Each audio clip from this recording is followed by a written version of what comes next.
जादुई घड़ा। एक गांव में चंद्रा नामक एक आदमी रहता था। वह एक अमीर परिवार से था, परंतु उसने अपने परिवार की सारी संपत्ति खो दी। इस नुकसान के कारण वह अपने गांव के पास वाली जमीन पर अपने परिवार के साथ बस गया, जहां वो खुद सब्जी उगाता था।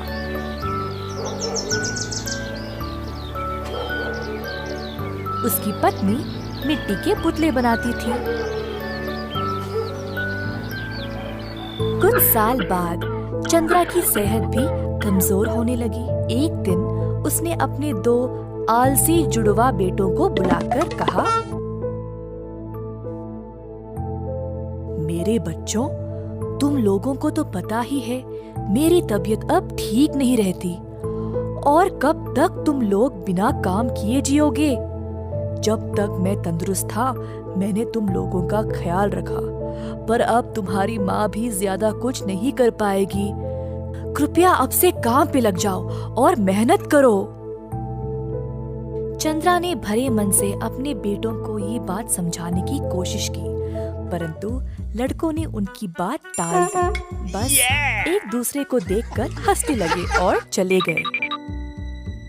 चंद्रा परेशान था कि उसके बेटे उसके बातों को कोई भाव नहीं दे रहे।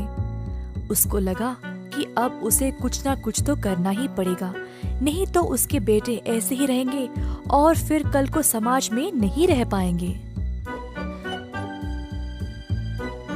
मेरे बच्चों, कई साल पहले हमारे पूर्वज राजमहल में रहा करते थे। उस महल के पीछे एक कमरा है जिसकी चाबी सिर्फ मेरे पास है। चाबी ले जाओ और सारी कीमती चीजों को ले आओ। ध्यान रहे कि तुमको कोई ना देखे। दोनों बेटों ने बहुत ही उत्साह से अपने बापू की बात सुनी। उनसे अब रहा नहीं गया ये जानने के लिए कि उस कमरे में है क्या।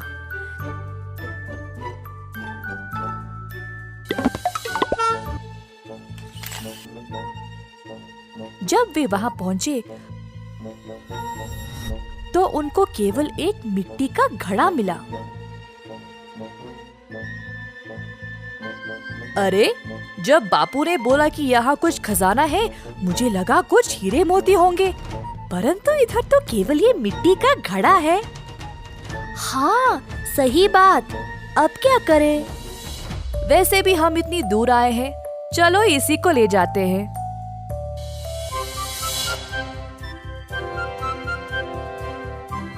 लड़के घर वापस आए घड़े के साथ और अपने बापू को सौंप दिया। ये मिट्टी का घड़ा बहुत ही अनोखा है। मुझे इसका जादू नहीं पता, परंतु ये घड़ा तुम लोगों का जीवन ही बदल डालेगा, इतना तो पक्का पता है मुझे। लड़कों ने बापू की बात ध्यान से सुनी और अंदाजा लगाने लगे कि इस घड़े का इस्तेमाल कैसे करें।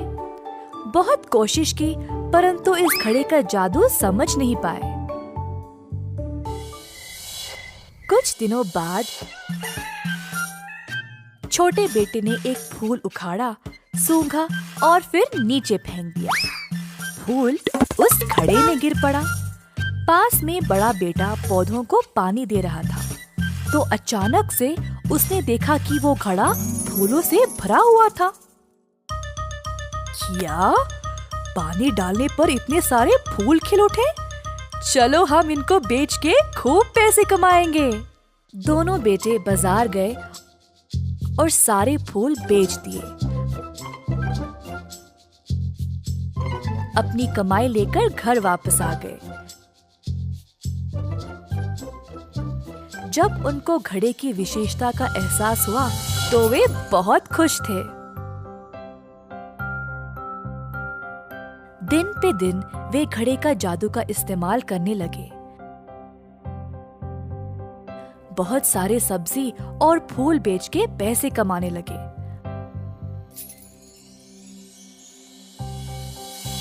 परंतु उन्होंने समझदारी से उन पैसों को नहीं संभाला।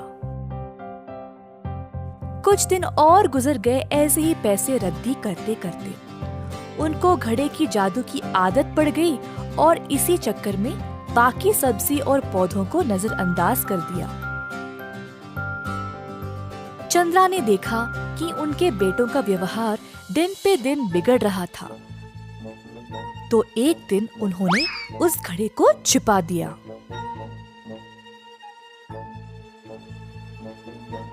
रोज की तरह दोनों बेटे घड़े को लेने आए, परंतु उनको वो मिला ही नहीं।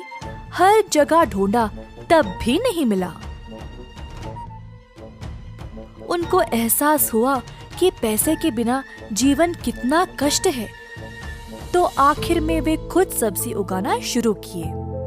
अब रोज बड़ा बेटा सब्जी उगाता था और छोटा बेटा फूलों का ध्यान रखता था। जो कुछ थोड़ा बहुत फसल निकलती थी, उसको बेचकर पैसे कमाते थे। मेहनत से जो भी उनको मिलता था, अब वे समझदारी से खर्च करने लगे। चंद्रा ने अपने बेटों में सकारात्मक बदलाव देखकर उनको वो जादुई घड़ा वापस कर दिया। तुम दोनों ने इस जादुई घड़े का गलत इस्तेमाल किया था। ये घड़ा तुम्हें कठिन समय में काम आएगा और इससे कमाया गया धन को सोच समझ के इस्तेमाल करना चाहिए। मैंने तुम दोनों का व्यवहार देखकर तुम्हें सीख देना चाहा था, इसीलिए मैंने ही इस घड़े को छुपाया। अब तुम लोग समझदार हो गए हो, इसीलिए तुम्हें ये वापस सौंप रहा हूँ। भविष्य में इसका उपयोग बुद्धिमानी से करना। दोनों बेटों ने अपने बापू की बात मानी और वचन दिया कि केवल संकट काल में ही उस घड़े का उपयोग करेंगे।